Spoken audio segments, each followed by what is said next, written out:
Study IQ IAS, आपका selection हमारा mission. दुनिया के नक्शे पर एक देश है जो दशकों से एक जियोपॉलिटिकल बफर बनकर रह गया था।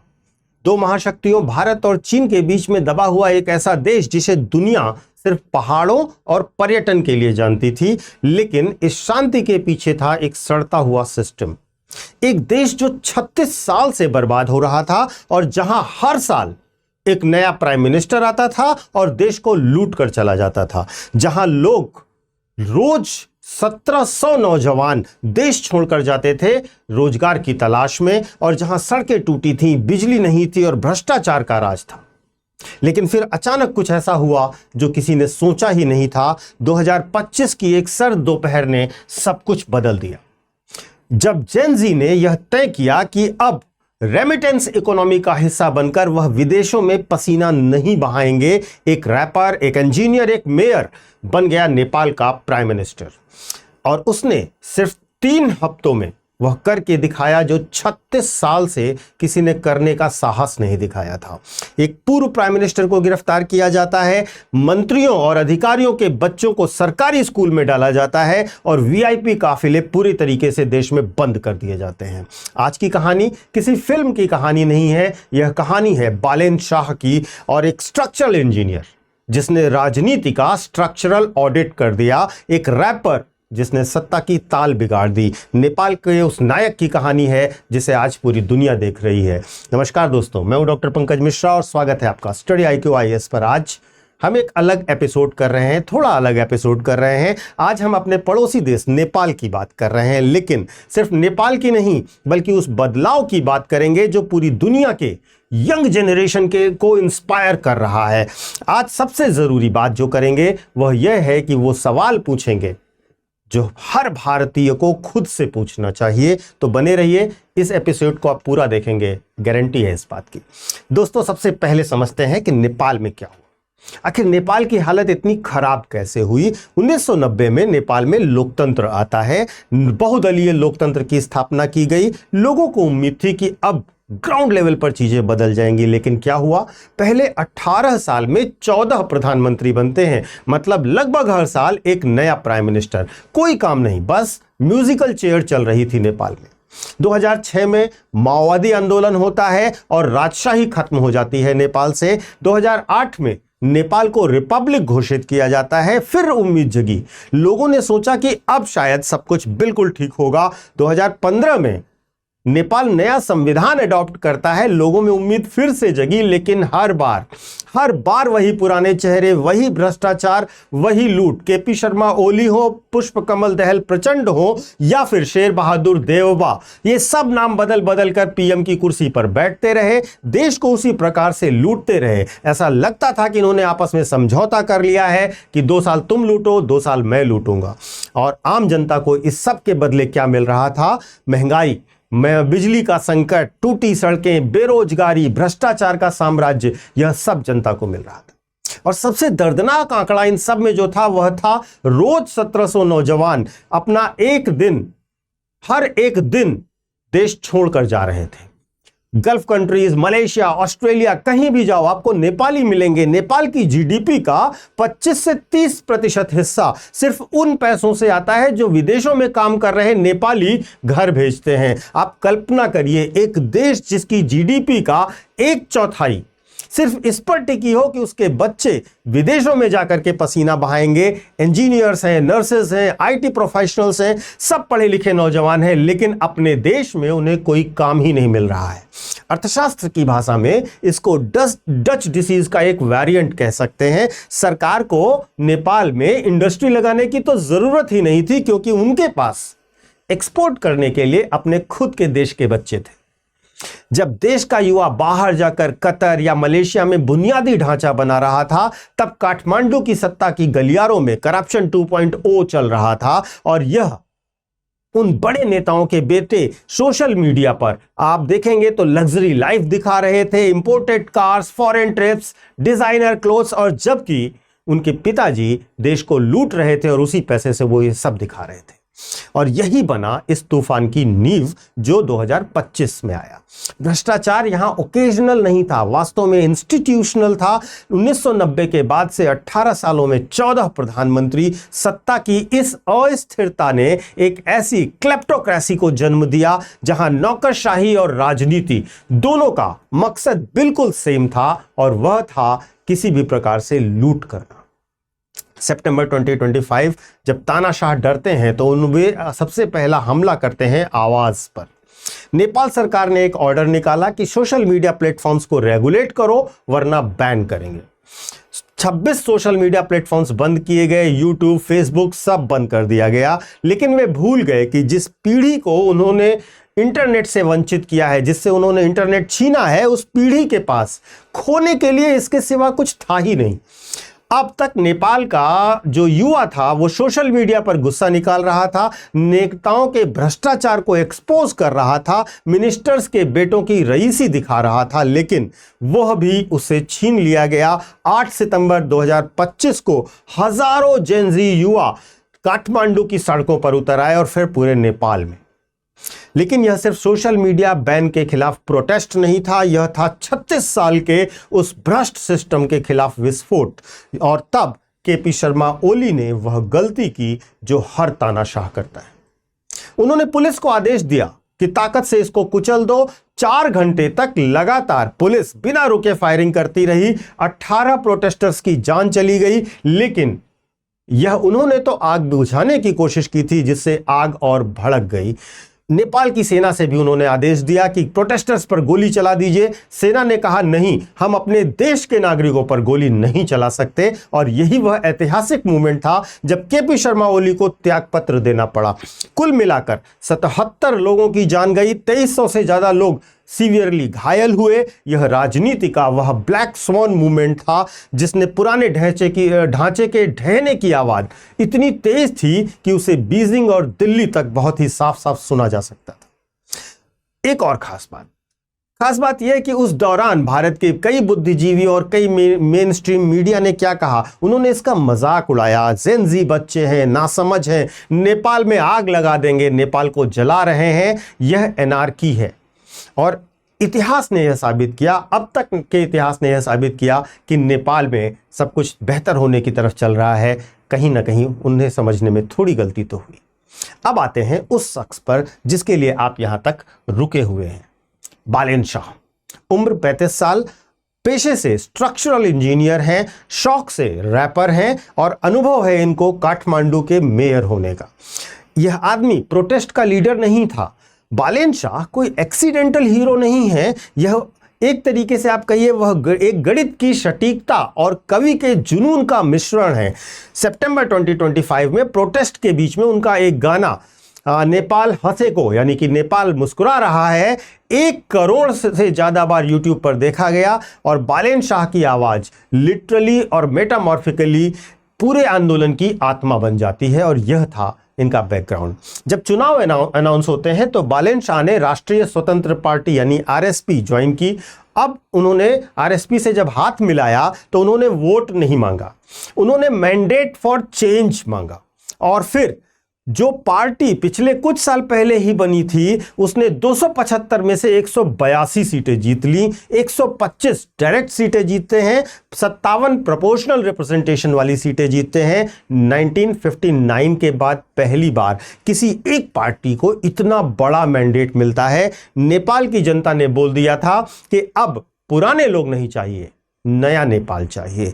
27 मार्च 2026 शीतल निवास काठमांडू, काला जैकेट, काला कैप, काला चश्मा, बालेन शाह ने नेपाल के प्राइम मिनिस्टर के तौर पर अनट्रेडिशनल तरीके से शपथ ग्रहण की।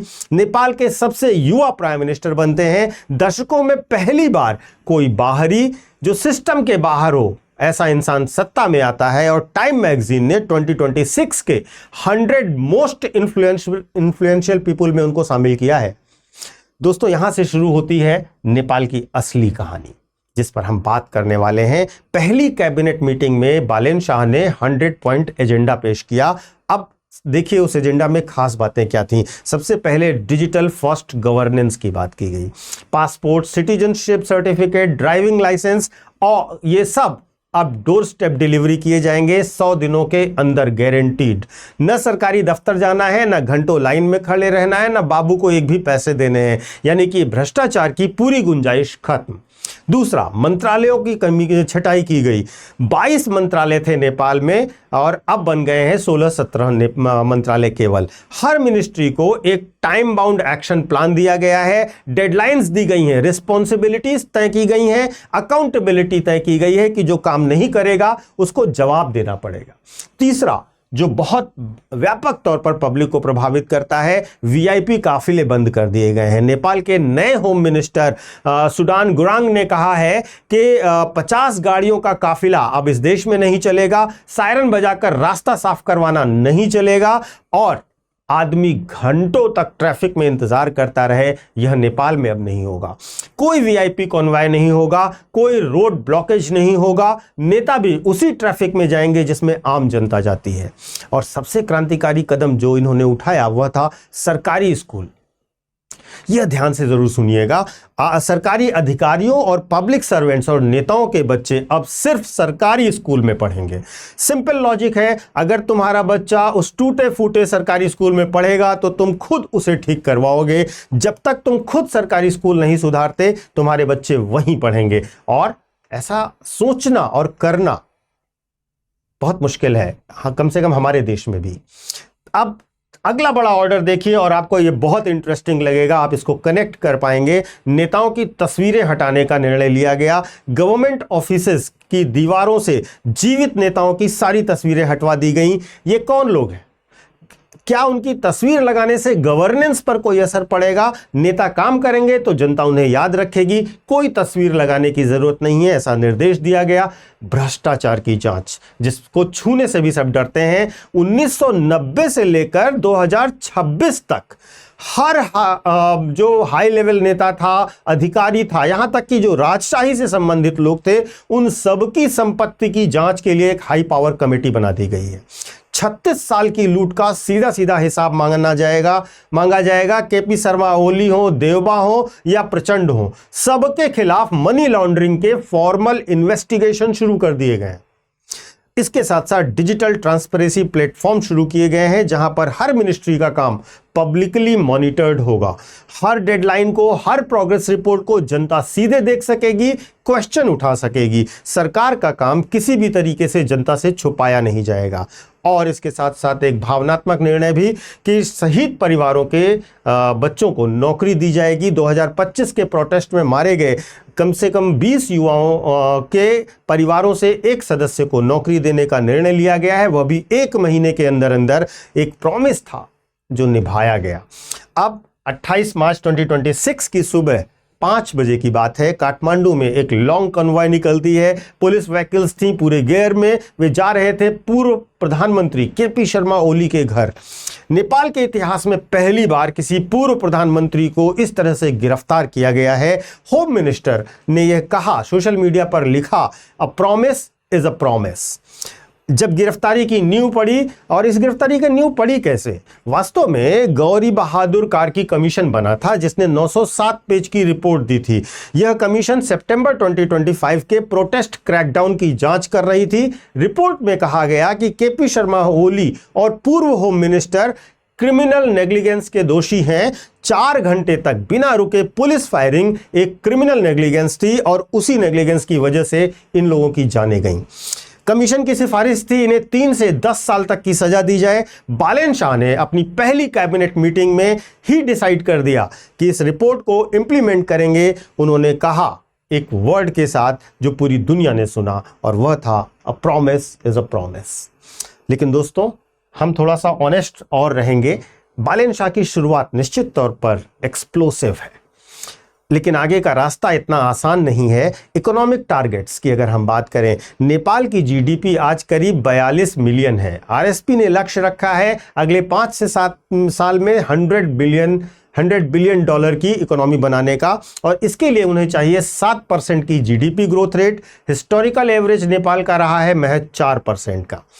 बेट किस बात पर ये लगा रहे हैं? ये लगा रहे हैं आईटी पर, हाइड्रो पावर पर और अपने विदेशों में रह रहे नागरिकों पर। आरएसपी का प्लान यह है कि नेपाल को आईटी हब बनाया जाए, $30 बिलियन का आईटी एक्सपोर्ट इंडस्ट्री खड़ा किया जाए, डिजिटल नोमैड्स को स्पेशल वीजा लेकर के नेपाल में बुलाया जाए, 5 लाख टेक्निकल जॉब्स क्रिएट की जाए, ब्रेन ड्रेन को रोका जाए और सबसे बड़ा चैलेंज, अभी तो नेपाली जो विदेश में रहने वाले नागरिक हैं, खासकर यूएस और ऑस्ट्रेलिया में है, वापस आने की बात करना शुरू कर चुके हैं। और अब बात करने और वापसी में जो फर्क है, बस वो गैप देखना है कैसे फुलफिल होगा।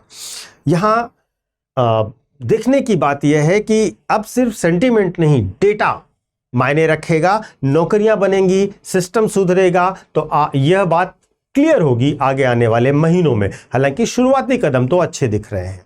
देखिए, दूसरी बड़ी चुनौती क्या आएगी? दूसरी बड़ी चुनौती आएगी पुराने सिस्टम से। पुराना सिस्टम तो लड़ेगा, जो लोग 36 साल में से सत्ता में थे वह वापस आएंगे, वे विरोध करेंगे, वे चुपचाप तो नहीं बैठेंगे। ब्यूरोक्रेसी तो पुरानी है, वेस्टेड इंटरेस्ट है, कनेक्शंस हैं, और बालेन को इन सब से लड़ना पड़ेगा। कैबिनेट एक बड़ी उम्मीद की किरण लेकर के आती है नेपाल की कैबिनेट को ध्यान से देखिए। 14 मंत्री हैं, सबसे बड़े मंत्री की उम्र है 51 साल, और 10 मंत्री ऐसे हैं जो 40 साल से कम उम्र के हैं। 5 महिला मंत्री रखे गए हैं। फाइनेंस मिनिस्टर जो हैं वो ऑस्ट्रेलिया से पीएचडी किए हुए हैं, इकोनॉमिस्ट हैं। इस तरीके से होम मिनिस्टर पूर्व डीजे हैं, डिस्ट्रिक्ट जज हैं, और 2025 के प्रोटेस्ट में खुद शामिल हुए थे। नेपाल की नई संसद में 30% से ज्यादा सांसद 30 साल से कम उम्र के हैं। साउथ एशिया की यह सबसे युवा कैबिनेट है और शायद दुनिया की भी सबसे युवा कैबिनेट है। दोस्तों, अब एक सबसे जरूरी बात जो नेपाल में हो रहा है उसे देखकर हम भारतीयों को क्या सोचना चाहिए।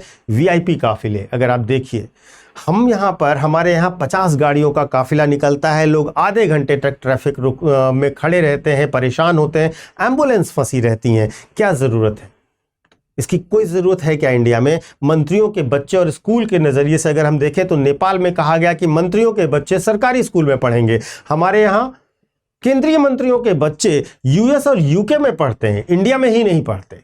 जब परिवार ही बाहर है तो आप कैसे दावा करते हो कि देश की सिक्योरिटी के साथ कोई कॉम्प्रोमाइज़ नहीं किया जाता? नेताओं की तस्वीरें देखिए, आप स्टेडियम्स के नाम देखिए, आप एयरपोर्ट के नाम देखिए, आप हर जगह पर देश के नेताओं के नाम पाएंगे, उनकी फोटो पाएंगे मुस्कुराती हुई, यहां तक कि पेट्रोल पंप पर भी। गवर्नमेंट ऑफिसेज में तस्वीरें लगी हुई हैं। जब हम अपने नेताओं की तस्वीरें स्टेडियम और दफ्तरों में देखते हैं तो हमें नेपाल की खाली दीवारों को भी एक बार याद करना चाहिए।